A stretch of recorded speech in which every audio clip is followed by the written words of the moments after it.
कह ही दिया जो आप कहना चाहते थे कि पीडीपी आउट। ना, पीडीपी को हमने आउट नहीं किया, हालात ने पीडीपी को जो है इस इलेक्शन से आउट रखा।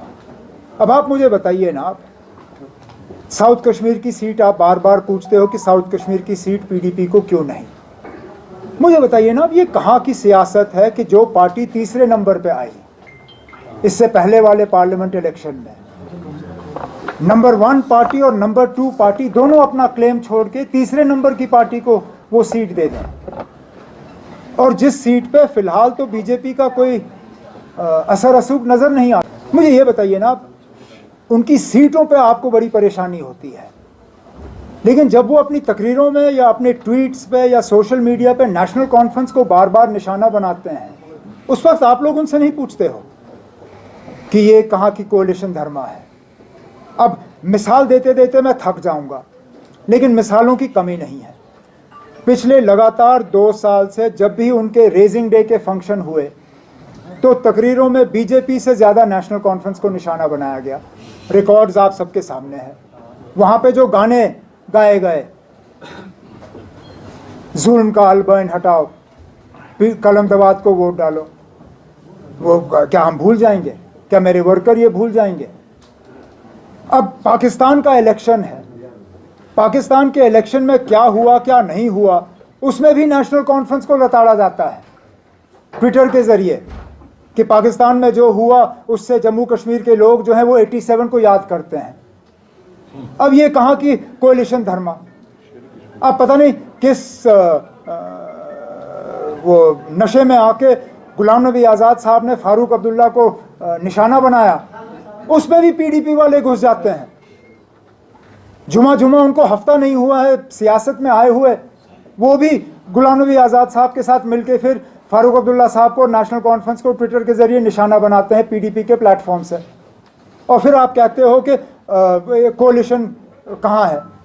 ना, कोalition को मेंटेन रखना ये अकेले नेशनल कॉन्फ्रेंस की जिम्मेदारी नहीं है, ये उन लोगों की भी जिम्मेदारी है जिन्होंने एक आदत बनाई हुई है, जो आदत से मजबूर हैं नेशनल कॉन्फ्रेंस को निशाना बनाते बनाते।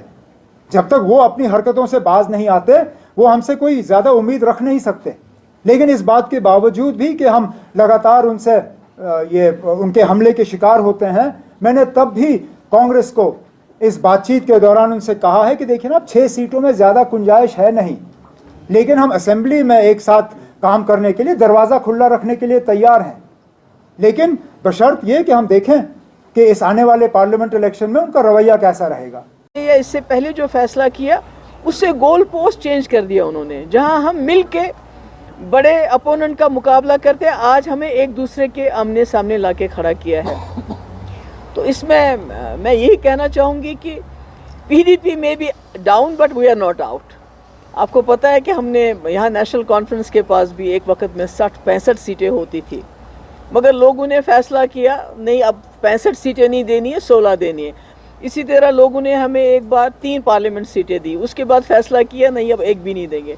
तो मैं समझती हूँ अब हम लोगों के सामने जाएंगे, उनके पास अपना केस रखेंगे, क्योंकि जम्मू कश्मीर की दिल्ली के पार्लियामेंट में आवाज़ पहुँचाना बहुत ज़रूरी है। इस आवाज़ पे नज़रें खाली जम्मू कश्मीर की नहीं बल्कि 20-22 करोड़ मुसलमानों की भी लगी हैं, जिनके घर तोड़े जा रहे हैं, जहाँ मस्जिदें तोड़ी जा रही हैं, और 80 करोड़ उन हिंदुओं की भी है जो गांधी के हिंदुस्तान में यकीन रखते हैं, जो नहीं चाहते हैं हिंदू मुस्लिम का झगड़ा हो। तो इसलिए हमने आज फैसला किया है कि हम जो हमारे इंडिया अलायंस में है कांग्रेस पार्टी के साथ भी मशवरा करके, क्योंकि हम कोई एक तरफा फैसला नहीं करना चाहते हैं, हम उनके साथ भी मशवरा करके जो आज नेशनल कॉन्फ्रेंस की तरफ से फैसला आया है इसका जो है आपस में भी बैठ के और इसमें कांग्रेस को भी कॉन्फिडेंस में लेके जल्दी ही हम आपके सामने अपना फैसला लेके आएंगे। और मतलब तकलीफ़ तो होती है, जिस चीज़ को आपने 5 साल तक संभाल के रखा, संजो के रखा कि एक यूनिटी दिखाई, आज उस यूनिटी को तितर बितर होते हुए बहुत तकलीफ़ होती है, बहुत अफसोस होता है। क्योंकि हमें तो वो जो कैदी में हमारे नौजवान हैं उनके लिए लड़ना चाहिए, हमारे बच्चों के पासपोर्ट बंद होते हैं उसके लिए लड़ना चाहिए, हमारे नौजवानों के पेपर्स लीक होते हैं, उनके साथ नौकरियां नहीं मिलती, उसके लिए लड़ना चाहिए था। जम्मू कश्मीर के तशख़्ख़ुस के लिए हमें मिल के लड़ना चाहिए था। मगर आज हम सीटों के बंटवारे पे इस तरह अलग हो गए, हमने सब कुछ तहस नहस कर दिया जो 5 साल हमने बना के रखा था। इस बात पे मुझे अफसोस है, मगर साथ ही मुझे अपने वर्कर्स, लीडर तो छोड़ के चले गए या उनको छुड़ा के चला लेके गए, मगर जो मेरे वर्कर हैं, जो दिलो जान से जिन्होंने ये पार्टी खून दे के बनाई है, मुझे उन पे भरोसा है।